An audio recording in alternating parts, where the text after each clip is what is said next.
ایران کے بعد اگلا ہدف کون سا ملک ہے؟ اسرائیل کا ایران کے بعد پاکستان اور ترکی کو ہدف بنانے کا منصوبہ۔ دوستو، آپ کا میزبان doctor Furqan Hameed T R Urdu anchor studio سے سلام عرض کرتا ہے۔ دوستو، مشرق وسطیٰ صدیوں سے تہذیبوں کا گہوارہ، مگر آج ایک بار بھی بارود کی بو سے بھرا ہوا ہے۔ ایک ایسا خطہ جہاں کبھی تجارت کے قافلے گزرتے تھے، جہاں علم و حکمت کی روشنی دنیا کو منور کرتی تھی، آج وہی خطہ جنگی جہازوں کی گھن گھرج، میزائلوں کی آواز اور عالمی طاقتوں کی کشمکش کا میدان بن چکا ہے۔ مشرق وسطیٰ کی آگ اب محض ایک علاقائی تنازع نہیں رہی، بلکہ یہ ایک ہولناک عالمی بساط ہے جس کے مہرے تیزی سے بدلے جا رہے ہیں۔ ایران پر اسرائیل اور امریکہ کے مشترکہ حملوں نے ایک ایسے سوال کو جنم دیا ہے جس نے عالم اسلام کے دو طاقتور ترین ملکوں پاکستان اور ترکی کے ایوانوں میں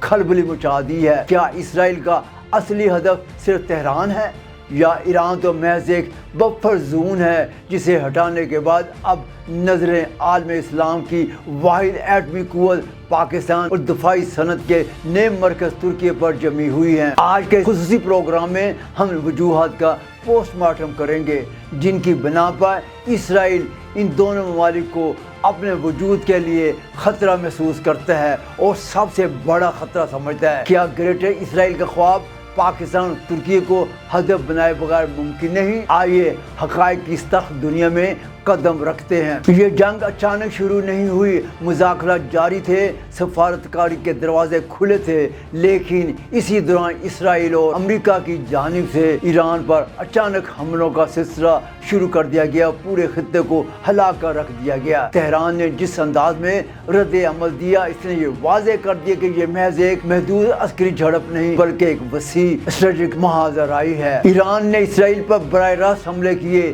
لیکن اس کے ساتھ ساتھ ایک اور قدم بھی اٹھایا، ایک ایسا قدم جس نے خطے کی سیاست کو مزید پیچیدہ بنا دیا۔ ایران نے خلیجی ریاستوں میں موجود امریکی فوجی اڈوں کو نشانہ بنایا۔ متحدہ عرب امارات، قطر، بحرین، سعودی عرب، حتیٰ کہ ترکی اور آذربائیجان کو بھی ایران نے نشانہ بنایا۔ ایران کی جانب سے امریکی اڈوں کو نشانہ بنانا دراصل ایک طاقتور اسٹریٹجک پیغام ہے۔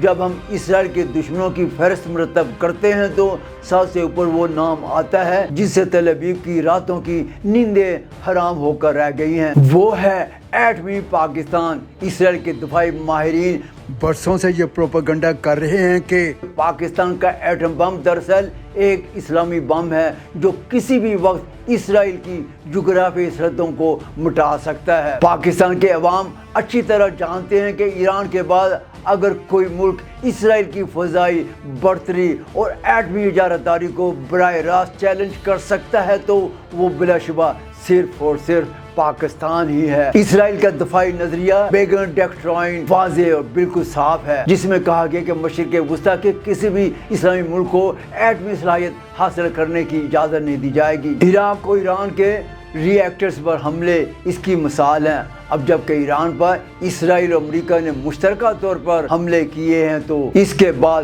اگلا منطقی ہدف پاکستان کے ایٹمی اثاثے ہو سکتے ہیں، جنہیں کسی نہ کسی بہانے، خواہ وہ اندرونی عدم استحکام ہو یا دہشت گردی، نشانہ بنانے کی کوشش کی جا سکتی ہے۔ لیکن اسرائیل کا راستہ صرف مشرق ہی سے مسدود نہیں بلکہ شمال میں ترکی ایک ایسی دیوار بن کر کھڑا ہے جسے گرانا سونی ریاست کی ترجیح بن چکا ہے۔ اگرچہ ترکی نیٹو کا رکن ہے، لیکن عوامی سطح پر امریکہ کی مشرق وسطیٰ پالیسیوں پر شدید تنقید موجود ہے۔ شام کا بحران، فلسطین کا مسئلہ جس پر ترکی نے مغرب کی ذرا بھر بھی پرواہ نہیں کی، یعنی ترکی آج وہ ملک نہیں رہا جو مغرب کی ہر بات پر سر تسلیم خم کر دے۔ رجب طیب ایردوان کی قیادت میں ترکی نے وہ کر دکھایا جو اسرائیل کے لیے ڈرونا خواب بنا ہوا ہے، مکمل دفاعی خود کفالت۔ ترکی کے بائراکتار اور قزل علم ڈرونز نے آرمینیا سے لے کر لیبیا تک جنگ کا نقشہ ہی بدل دیا۔ اسرائیل جو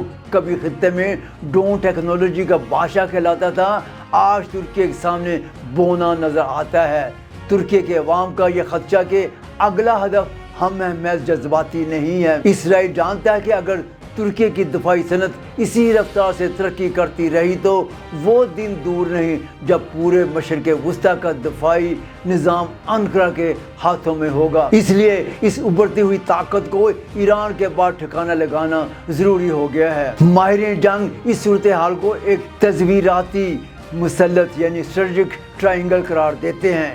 اسرائیل کا منصوبہ سادہ ہے، پہلے ایران کی مزاحمتی قوت کو توڑنا، پھر پاکستان کو ایٹمی طور پر غیر مسلح کرنا اور آخر میں ترکی کی علاقائی بالادستی کو ختم کرنا ہے۔ ایران پر حالیہ حملے اس منصوبے کا فیز 1 ہے۔ پاکستان اور ترکی کے عوام اس بات پر متحد ہیں کہ اگر آج ہم نے ایران کا ساتھ نہ دیا تو کل جب شکاری ہمارے دروازے پر ہوگا تو پکارنے کے لیے کوئی ہمسایہ موجود نہیں ہوگا۔ پاکستان کی چین کے ساتھ اسٹریٹجک شراکت داری اور ترکی کا نیٹو میں رہ کر بھی خود مختار راستہ اپنانا اسرائیل اور امریکہ کے لیے وہ کانٹے ہیں جنہیں وہ نکال پھینکنا چاہتے ہیں۔ پاکستان ترکی دو ممالک کے عوام کیا اگلا ہدف ہمیں کے خدشات میں مبتلا ہیں تو وہیں پاکستان اور ترکی کی حکومتیں ایک خطرناک سفارتی کھیل میں الجھی ہوئی ہیں۔ امریکہ کا دباؤ اتنا شدید ہے کہ ایران پر حملوں کی مذمت تو کی جاتی ہے لیکن واشنگٹن کا نام لینے سے گریز کیا جاتا ہے اور بورڈ آف پیس میں شامل ہونے کو ایک اعزاز سمجھا جاتا ہے۔ ترک عوام پوچھتے ہیں کہ کیا نیٹو کی رکنیت ہمیں اسرائیل کے شر سے بچا سکے گی؟ پاکستانی عوام پوچھتے ہیں کہ کیا ہماری خاموشی ہمیں سیف زون میں رکھے گی؟ امریکی صدر ڈونلڈ ٹرمپ کی جانب سے شہباز شریف اور ایردوان کی تعریفیں دراصل ایک میٹھا زہر محسوس ہوتی ہیں جو شاید ان دونوں طاقتوں کو اس وقت تک خاموش رکھنے کے لیے ہے جب تک ایران کا محال مکمل طور پر صاف نہیں ہو جاتا۔ اسرائیل کیوں ان دونوں ممالک کے پیچھے ہے؟ اس کی 3 بنیادی وجوہات ہیں۔ نمبر 1، نظریاتی قیادت۔ پاکستان اور ترکی 2 ممالک ہیں جو مسلم امہ کی قیادت کا نہ صرف خواب دیکھتے ہیں بلکہ اس کی صلاحیت بھی رکھتے ہیں۔ نمبر 2، عسکری ٹیکنالوجی۔ پاکستان کے پاس ایٹمی میزائل ہیں اور ترکی کے پاس جدید ترین ڈرون اور بحری بیڑا۔ یہ دونوں مل کر اسرائیل کی ناقابل تسخیر ہونے کی ساکھ کو خاک میں ملا سکتے ہیں۔ نمبر 3، جغرافیائی اہمیت۔ پاکستان سی پیک کے ذریعے چین کو مشرق وسطیٰ سے جوڑتا ہے جبکہ ترکی یورپ اور ایشیا کا دروازہ ہے۔ ان دونوں کا آزاد ہونا اسرائیل کے معاشی تسلط کے خواب کی موت ہے۔ تاریخ ہمیں پکار رہی ہے کہ ایران پر گرنے والا ہر بم دراصل پاکستان اور ترکی کی سلامتی پر ایک دستک ہے۔ اگر آج ہم نے یہ نہ سمجھا کہ اسرائیل کا ہدف صرف تہران نہیں بلکہ ہر وہ طاقت ہے جو اس کے توسیع پسندانہ عزائم کے سامنے کھڑی ہو سکتی ہے تو آنے والا وقت ہمیں معاف نہیں کرے گا۔ عوام کے خدشات درست ہیں، خطرہ حقیقی ہے اور دشمن مشترکہ ہے۔ پاکستان کی ایٹمی ڈھال اور ترکی کی دفاعی صنعت کو اب ایک ہونا پڑے گا کیونکہ مشرق وسطیٰ کی یہ بساط اب اس مقام پر پہنچ چکی ہے جہاں یا تو مکمل اتحاد ہوگا یا پھر ایک دوسرے کے بعد سب کی باری آئے گی۔ اگر اس آگ کو بر وقت نہ روکا گیا تو اس کے شعلے صرف مشرق وسطیٰ تک محدود نہیں رہیں گے، وہ پاکستان تک پہنچ سکتے ہیں، وہ ترکی تک پہنچ سکتے ہیں اور شاید پوری دنیا کو اپنی لپیٹ میں لے سکتے ہیں۔ وقت آ گیا ہے کہ پاکستان اور ترکی اپنی تزویراتی خاموشی توڑیں اور دنیا کو بتا دیں کہ عالم اسلام کے 2 قلعے نہ صرف اپنی حفاظت کرنا جانتے ہیں بلکہ خطے کا نقشہ بدلنے کی طاقت بھی رکھتے ہیں۔ پاکستان زندہ باد، ترکی پائندہ باد۔ دوستو، اس کے ساتھ ہی ہمارا یہ پروگرام اپنے اختتام کو پہنچتا ہے۔ آئندہ کسی نئے پروگرام کے ساتھ آپ کی خدمت میں حاضر ہوں گے۔ اس وقت تک اپنے میزبان ڈاکٹر فرقان حمید کو TR اردو انکر اسٹوڈیو سے اجازت دیجیے۔